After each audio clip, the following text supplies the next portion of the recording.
hallelujah, hallelujah, hallelujah.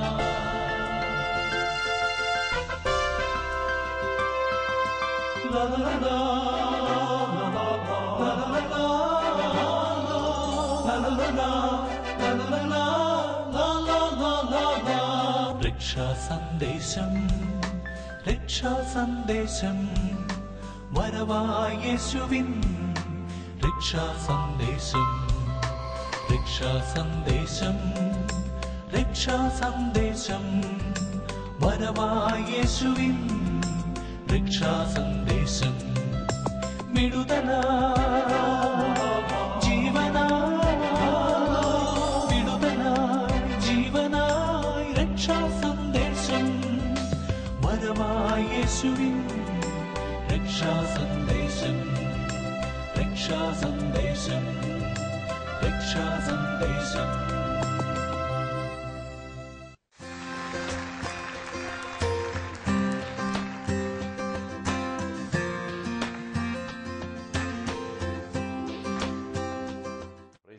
കർത്താവിൻ്റെ വലിയ നാമത്തിൽ നന്ദിയോടെ സ്തുതിക്കുന്നു, ദൈവത്തെ സ്തോത്രം ചെയ്യുന്നു.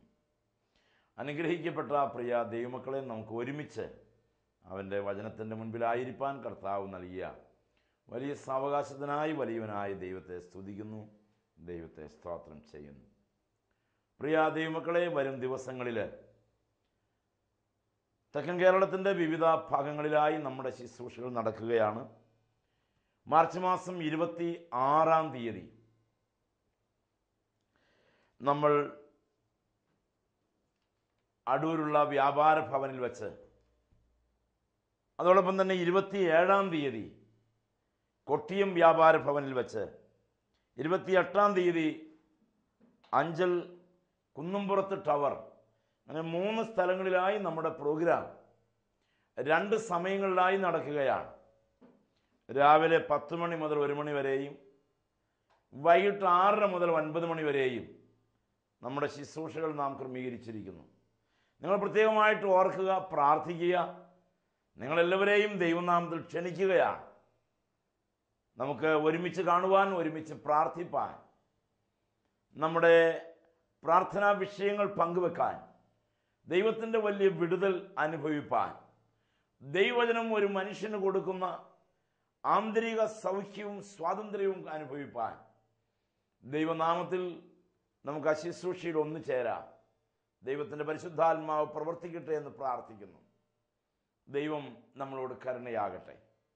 പ്രിയ ദൈവമക്കളെ, EGM ഓഫ് ഇന്ത്യയുടെ ശുശ്രൂഷകൾ ദൈവത്തിൻ്റെ അളവറ്റ കരുണയാൽ വളരെ ഭംഗിയായി മുൻപോട്ട് പോകുന്നു. നിങ്ങളുടെ പ്രാർത്ഥനയ്ക്കും സ്നേഹത്തിനും ഒത്തിരി നന്ദി ദൈവനാമത്തിൽ അറിയിക്കുകയാണ്. നിങ്ങൾ പ്രത്യേകമായി ഓർക്കുക, പ്രാർത്ഥിക്കുക.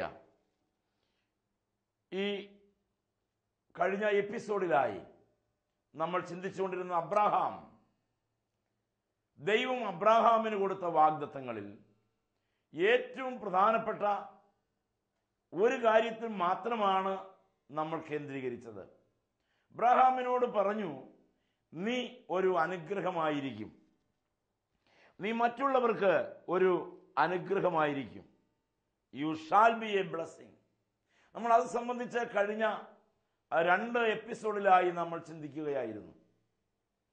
അതിനോട് ചേർത്ത് ഒരു കാര്യവും കൂടി നിങ്ങളോട് പങ്കുവെക്കാൻ ഞാൻ ആഗ്രഹിക്കുകയാണ്.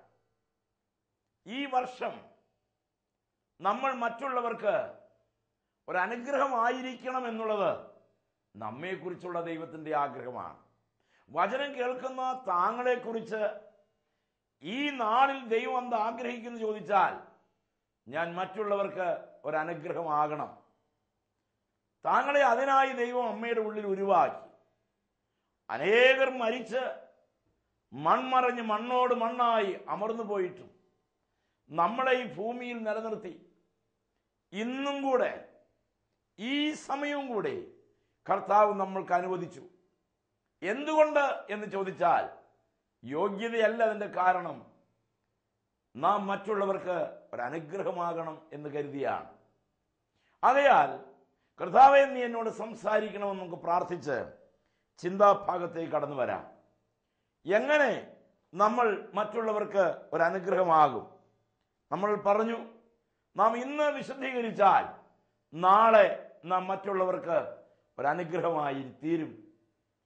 ആരാം ദേശത്തിലെ സേനാനായകനായ നയമാന്റെ കൊട്ടാരത്തിലെ ആ പെൺകുട്ടി ആ കുടുംബത്തിന് അനുഗ്രഹമായി നമ്മൾ അത് സംബന്ധിച്ച് പറഞ്ഞു.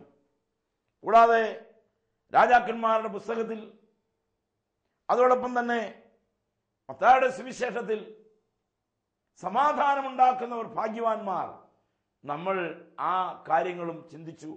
ഞാൻ ആവർത്തിക്കാൻ സമയമെടുക്കുന്നില്ല. ദൈവമക്കളെ, മൂന്നാമത്തെ വിഷയത്തിലേക്ക് നിങ്ങളെ കൂട്ടിക്കൊണ്ടുവരികയാണ്. അപ്പോസ്തലപ്രവൃത്തികളുടെ പുസ്തകം അതിൻ്റെ 3-ാമത്തെ അധ്യായം 6-ാമത്തെ വാക്യം നമുക്ക് ഇങ്ങനെ വായിക്കാം. അപ്പോസ്തലപ്രവൃത്തികളുടെ പുസ്തകം 3-ാമത്തെ അധ്യായം 6-ാമത്തെ വാക്യം.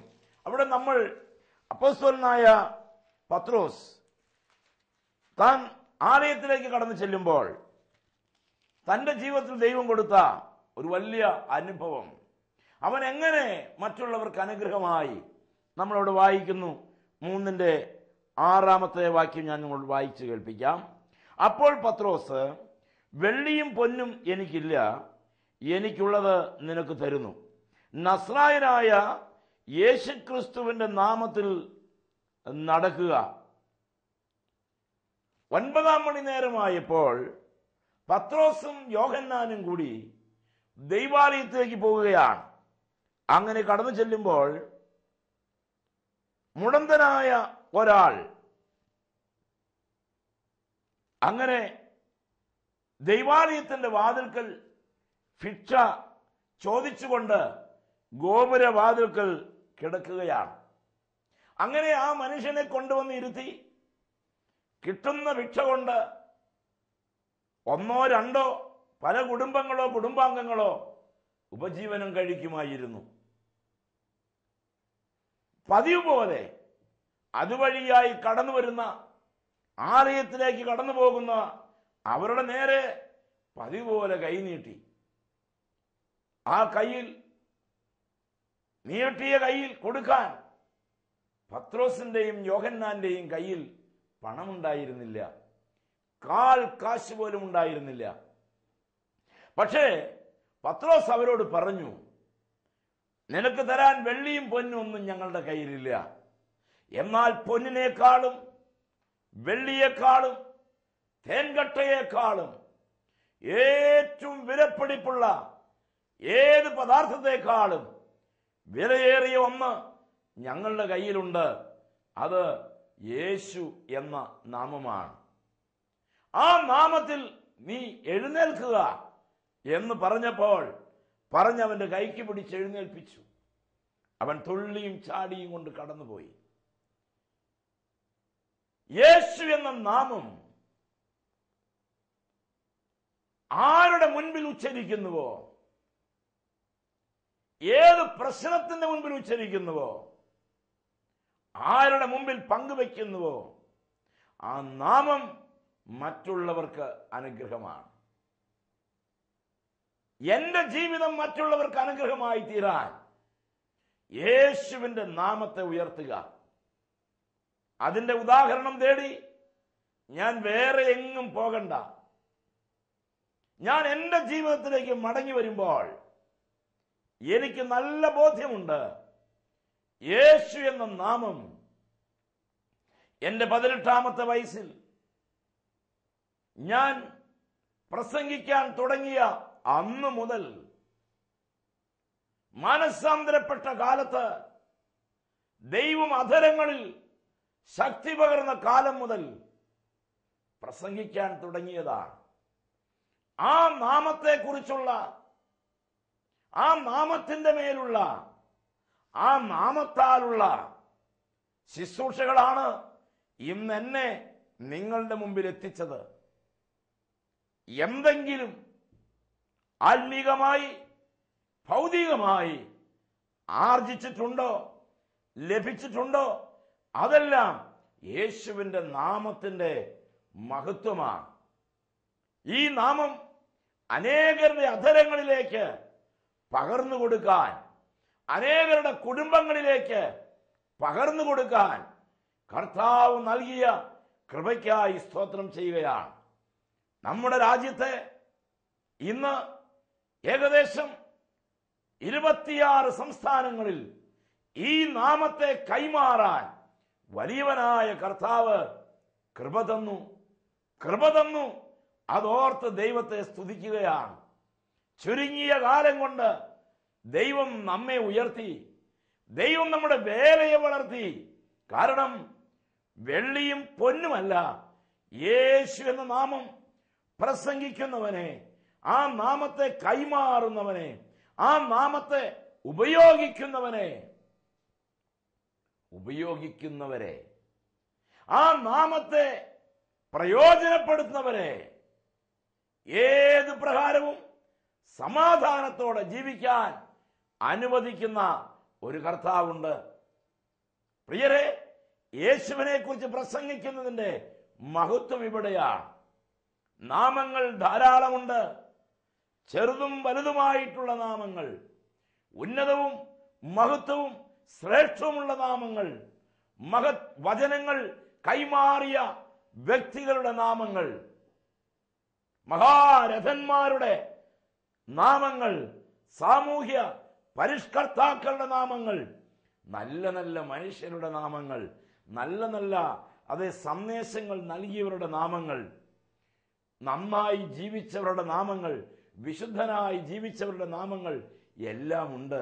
എന്നാൽ സകല നാമത്തിലും മേലായ നാമം, സകല നാമത്തിലും മേലായ നാമം, എല്ലാ നാവും വണങ്ങുന്ന, ഉണർത്തുന്ന, ഉയർത്തുന്ന, സ്തുതിക്കുന്ന നാമം, എല്ലാ അധികാരങ്ങളുടെയും മേലായ നാമം, എല്ലാ മുഴങ്കാലും വണങ്ങുന്ന നാമം, ഏത് രോഗത്തെയും സൗഖ്യമാക്കാൻ പോകുന്ന നാമം, ഏത് പ്രതിസന്ധികളിലും ഏത് പ്രശ്നങ്ങളിലും വഴിയൊരുക്കാൻ കഴിയുന്ന നാമം, സമാധാനം തരാൻ കഴിയുന്ന നാമം.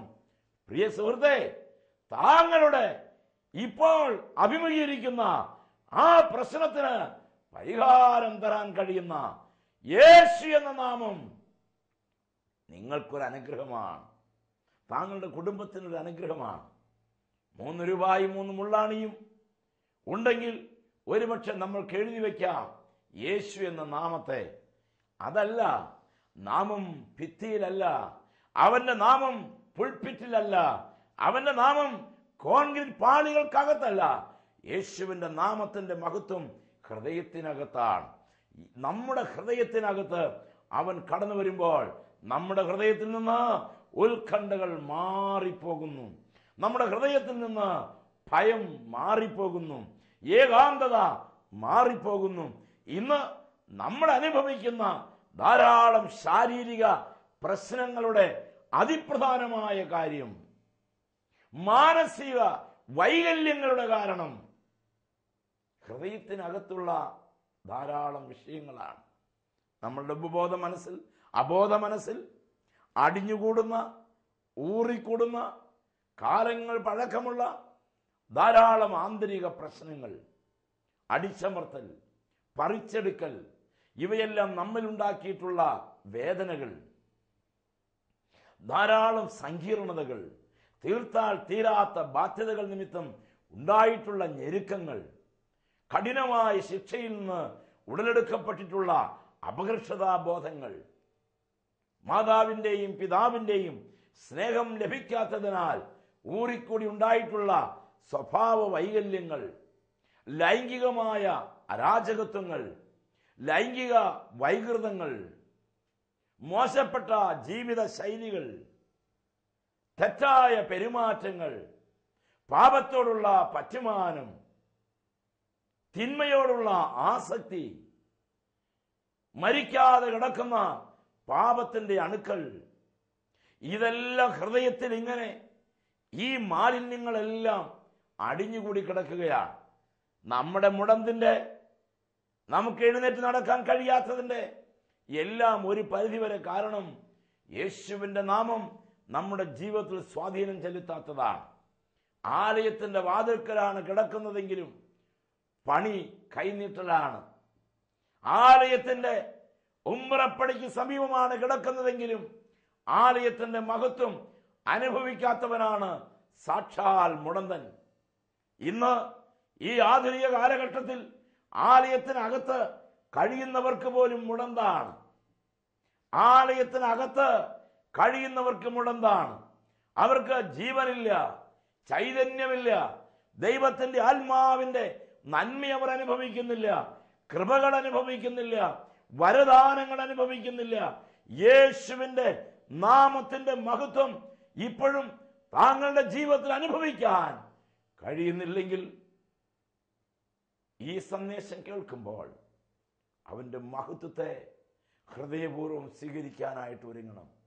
യേശുക്രിസ്തു എന്റെ പാപത്തിന് വേണ്ടി ഈ ലോകത്ത് വന്നു എന്നും അവൻ എനിക്ക് വേണ്ടി മരിച്ചു എന്നും അവൻ ഉയർത്തെഴുന്നേറ്റ് ജീവിക്കുന്നു എന്നും ഹൃദയം കൊണ്ട് വിശ്വസിച്ച് വാ കൊണ്ട് ഏറ്റു പറഞ്ഞാൽ ആ നാമത്തിന്റെ മഹത്വം അറിയാം.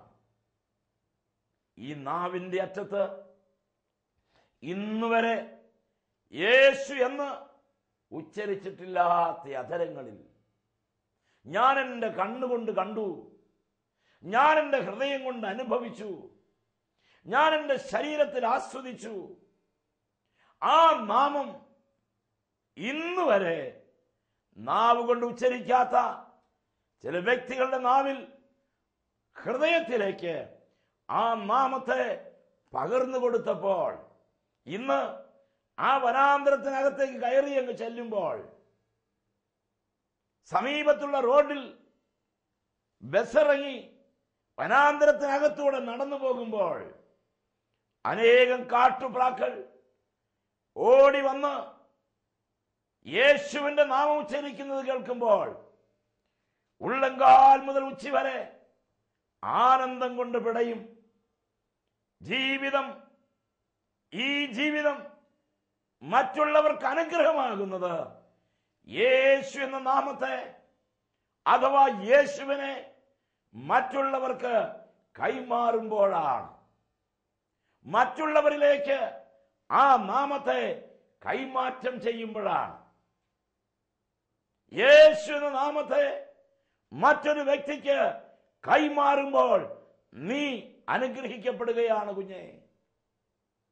യേശു എന്ന നാമത്തെ ഒരു രോഗിക്ക്, ഒരു തകർന്നു കിടക്കുന്നവന്, തളർന്നു കിടക്കുന്നവന്, നശിച്ചു കിടക്കുന്നവന്, ഉടഞ്ഞു കിടക്കുന്നവന്, ഗതിയില്ലാതെ കിടക്കുന്നവന്, സ്വസ്ഥതയില്ലാതെ കിടക്കുന്നവർക്ക്, ശാന്തി നഷ്ടപ്പെട്ടവർക്ക്, രണ്ടറ്റം കൂട്ടിമുട്ടിക്കുവാൻ കഷ്ടപ്പെടുന്നവർക്ക് സ്വാതന്ത്ര്യം കൊടുക്കുന്ന, വിടുതൽ കൊടുക്കുന്ന, മാറ്റം കൊടുക്കുന്ന നാമത്തെ കൈമാറുമ്പോൾ നമ്മൾ ആ വ്യക്തിക്ക് അനുഗ്രഹമാകുകയാണ്. ഈ TV സ്ക്രീനിലൂടെ യേശുവിനെ പ്രസംഗിക്കുമ്പോൾ കേൾക്കുന്ന നിങ്ങൾക്ക് ഈ സന്ദേശം അനുഗ്രഹമാകുകയാണ്.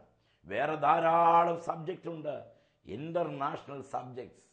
പക്ഷേ അതിലെല്ലാം മേലായ നാമം യേശു എന്ന നാമം. എൻ്റെ നേരെ നിങ്ങൾക്ക് നോക്കാമോ? ഞാൻ നിങ്ങളോട് ഒരു കൊച്ചു ചോദ്യം ചോദിക്കട്ടെ. എത്ര വയസ്സായി എന്ന ചോദ്യത്തിൻ്റെ മറുപടി എന്നോട് പറയണ്ട, എനിക്ക് കേൾക്കാൻ കഴിയില്ലല്ലോ. എന്നാൽ നിങ്ങളുടെ വലത് കൈയിൽ നിങ്ങളുടെ പ്രായം കുറിക്കുക. ഇടത് കൈ കൊണ്ട് പേന കൂടാതെ ഈ കൈവിരൽ കൊണ്ട് നിങ്ങളുടെ വയസ്സ് കുറിക്കൂ.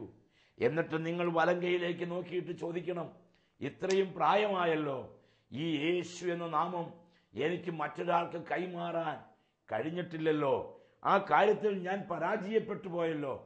ദൈവമക്കളെ, ആ നാമത്തെ കൊടുക്കാൻ എന്താണ് തടസ്സമുണ്ടായിരുന്നത്? ആ നാമത്തെ കൈമാറാൻ എന്താണ് നിങ്ങൾക്ക് തടസ്സമായി നിന്നിരുന്നത്? ഒന്നുമില്ലല്ലോ. ആ നാമത്തെ കൈമാറുന്നത് ജീവിതത്തിന്റെ അനുഗ്രഹമാണ്. ആ നാമം മറ്റുള്ളവർക്ക് അനുഗ്രഹവും മറ്റുള്ളവർക്ക് നന്മയുമാണ്. നമ്മുടെ ജീവിതത്തിൽ നമ്മൾ ചെയ്യേണ്ടത് ആ നാമത്തെ കൈമാറുക. ആ നാമം രോഗികളെ വിടുവിക്കുന്ന നാമം, അത് കൈമാറണം. അധരങ്ങളാൽ ഹൃദയപൂർവം ആത്മാർത്ഥമായി ആ നാമത്തെ മറ്റുള്ളവരിലേക്ക് കൊടുക്കൂ. ലോകത്തെ കീഴ്മേൽ മറിച്ചത് ആ നാമമാണ്. ഒരു പുതിയ സംസ്കാരം, ക്രൈസ്തവ സംസ്കാരം, അഹിംസയുടെ സംസ്കാരം, സഹിഷ്ണുതയുടെ സംസ്കാരം എല്ലാം ഭൂമിയിലേക്ക് പാകപ്പെട്ടത് യേശു എന്ന നാമത്തിലൂടെയാണ്. ആ നാമത്തിന്റെ മഹത്വം അധരങ്ങളിൽ പകർന്നു കൊടുക്കാം, ഹൃദയത്തിൽ ഏൽപ്പിച്ചു കൊടുക്കാം, കുടുംബങ്ങളിലേക്ക് പകർന്നു കൊടുക്കാം. മുടമ്പ് മാറ്റാൻ ഉതകുന്ന, വളവ് തിരിക്കാൻ സഹായിക്കുന്ന, കയറ്റം, ഉയർച്ച, നിമ്നോന്നതാവസ്ഥ ഇതെല്ലാം നിരപ്പാക്കാൻ സഹായിക്കുന്ന യേശു എന്ന നാമം എന്നെ നിങ്ങളുടെ മുമ്പിൽ ഇതുപോലെ നിർത്തിയത് ആ നാമമാണ്. സ്നേഹിത, താങ്കളുടെ ജീവിതത്തിലും പരിവർത്തനം ഉളവാക്കിയത് ആ നാമമല്ലേ? ചിന്തിച്ചു നോക്കൂ. യേശു എന്നുള്ളിൽ വന്ന നാളിൽ എന്തുമാറ്റം വന്നു എന്നിൽ. ആ നാമം എൻ്റെ ഹൃദയത്തിൽ വന്ന അന്നു മുതൽ എൻ്റെ ജീവിതത്തിന് എന്തൊരു മാറ്റമാണ് സംഭവിച്ചത്. യേശു എന്ന നാമം എൻ്റെ കുടുംബത്തിന് എന്ത് മാറ്റമുണ്ടാക്കി. പ്രിയമുള്ളവരെ, എൻ്റെ ഓർമ്മയുള്ള കാലങ്ങളിൽ, എൻ്റെ കുട്ടിക്കാലങ്ങളിൽ വഴക്കും ബഹളവും പ്രശ്നവുമായി നടന്നിരുന്ന കുടുംബ സാഹചര്യങ്ങൾ, മോശപ്പെട്ട വാക്കുകൾ പറഞ്ഞും അന്യോന്യം പടവെട്ടിയും പടവിരുതിയും പോർ വിളിച്ചും നടന്നിരുന്ന കാലം. എന്നാൽ അതിൻ്റെ നടുവിൽ സമാധാനത്തിന്റെ നാമമായ യേശുവിൻ്റെ നാമം ഞങ്ങൾക്കെന്ന് സ്വന്തമായോ അന്ന് ഞങ്ങളുടെ ജീവിതത്തിന്റെ ഗതിക്ക് മാറ്റം വരുത്തിയ ഒരു കർത്താവ് ജീവിക്കുകയാണ്. ഈ സന്ദേശം താങ്കളുടെ ഹൃദയത്തിനും താങ്കളുടെ കുടുംബത്തിനും താങ്കളുടെ ജീവിതത്തിനും മാറ്റം വരുത്താൻ പോകുന്നതാണ്. ഏതെങ്കിലും ഒരു പ്രത്യേക മതവിഭാഗത്തിൻ്റെതല്ല ഈ നാമം. ഏതെങ്കിലും ഒരു ക്രിസ്തീയ മതത്തിൻ്റെയോ അല്ലെങ്കിൽ മറ്റിതര മതങ്ങളുടെയോ പ്രത്യേകമായിട്ടുള്ള നാമമല്ല. ഏതെങ്കിലും ഒരു സഭാവിഭാഗത്തിൻ്റെതല്ല. യേശു എന്ന നാമം സകലരുടെയുമാണ്. ആ നാമം നമ്മുടെ ജീവിത ശൈലിക്ക് മാറ്റം വരുത്താൻ പോന്നതാകയാൽ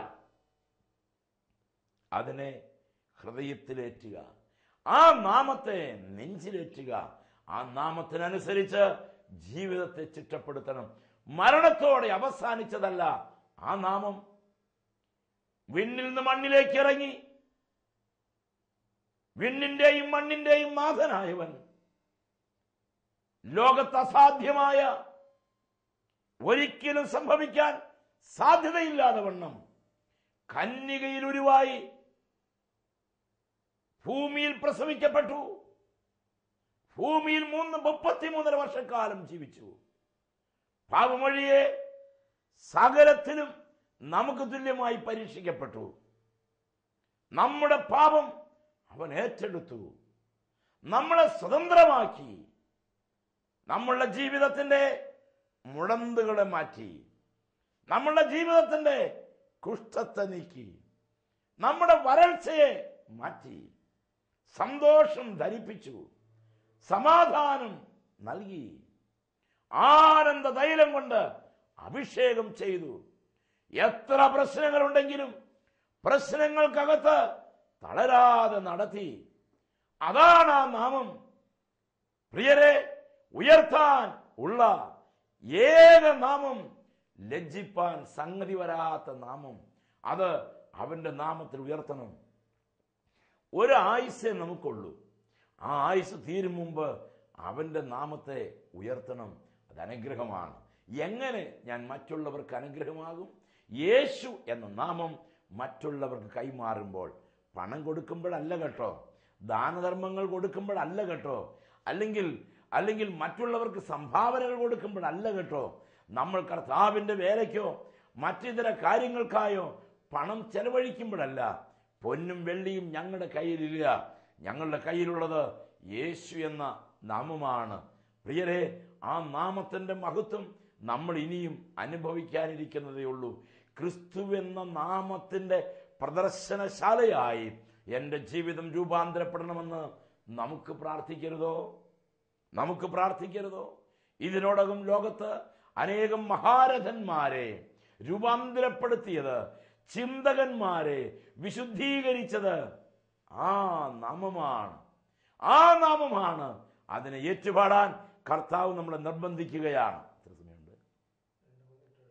എത്ര എത്ര സ്വയം ചിന്തിച്ചു നോക്കൂ.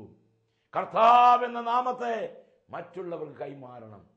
മരിക്കും മുമ്പ്, മരണത്തിന് മുമ്പ് യേശു എന്ന നാമത്തെ കൈമാറി അനേകരെ യേശുവിന്റെ നാമത്തിൽ എഴുന്നേൽപ്പിച്ച്, അനേകരെ അവന്റെ നാമത്തിൽ ഉറപ്പിച്ച്, അനേകരെ അവന്റെ ശക്തിയുടെ പാരമ്യതയിൽ നടത്തി മുൻപോട്ട് പോകാൻ കർത്താവ് താങ്കളെ സഹായിക്കട്ടെ.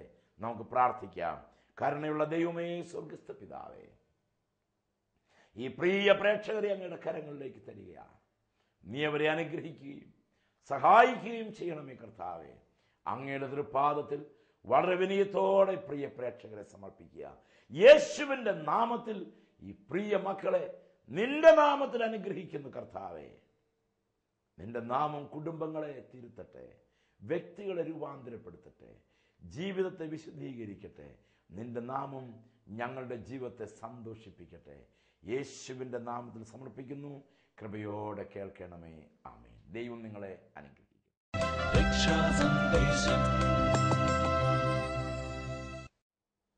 പ്രിയ ദൈവമക്കളെ, അനേകരുടെ പ്രാർത്ഥനയാൽ ഭാരതത്തിൽ 29 സ്റ്റേറ്റിലും കർത്താവിൻ്റെ വേല ചെയ്യണം എന്ന് വർഷങ്ങളായി ആഗ്രഹിച്ച ഒരു സ്വപ്നമായിരുന്നു. അത് മനസ്സിൽ താങ്ങി നാളിന്ന് വരെയും അതിനുവേണ്ടി അധ്വാനിച്ചു, അതിനുവേണ്ടി പ്രവർത്തിച്ചു. അനേകർ പ്രാർത്ഥിച്ചു, അനേകർ പിന്നിൽ നിന്നു. എനിക്കുണ്ടായിരുന്ന ജോലിയിൽ നിന്ന് വിരമിച്ചു. പൂർണ്ണ സമയം കർത്താവിൻ്റെ വേലയിൽ ഈ ഒരു ലക്ഷ്യത്തിനു വേണ്ടി മുൻപോട്ട് പോയി. നിങ്ങളോടൊരു സന്തോഷ വാർത്ത പറയട്ടെ. ഈ നാളിൽ കർത്താവ് ആ സ്വപ്നത്തെ പൂർത്തീകരിക്കാൻ സഹായിച്ചതുകൊണ്ട് ദൈവത്തെ സ്തോത്രം ചെയ്യുകയാണ്. ദൈവം സഹായിച്ചാൽ 29 സ്റ്റേറ്റിലും ഈ മാസത്തോടെ നമ്മുടെ വേല ആരംഭിക്കുകയാണ്. അത് മുൻപോട്ട് നയിച്ച അവൻ്റെ സ്നേഹത്തെ, എൻ്റെ സഹപ്രവർത്തകരെ, അതിനുവേണ്ടി അധ്വാനിച്ച എൻ്റെ പ്രിയപ്പെട്ടവരെ, ധാരാളം നിന്ദകളും പരിഹാസങ്ങളും പഴിവാക്കുകളും ഒറ്റപ്പെടുത്തലുകളും കഷ്ടനഷ്ടങ്ങളും ഞെരുക്കങ്ങളും ഒക്കെ അനുഭവിക്കേണ്ടി വന്നെങ്കിലും സ്വപ്നം ഹൃദയത്തിൽ തന്ന കർത്താവ് അത് പൂർത്തീകരിപ്പാൻ കൃപ തന്നു. ഞാനതോർത്ത് എൻ്റെ ദൈവത്തെ സ്തോത്രം ചെയ്യുകയാണ്. നിങ്ങൾക്ക് ഒത്തിരി നന്ദി. ദൈവം നിങ്ങളെ അനുഗ്രഹിക്കട്ടെ. Praise the Lord.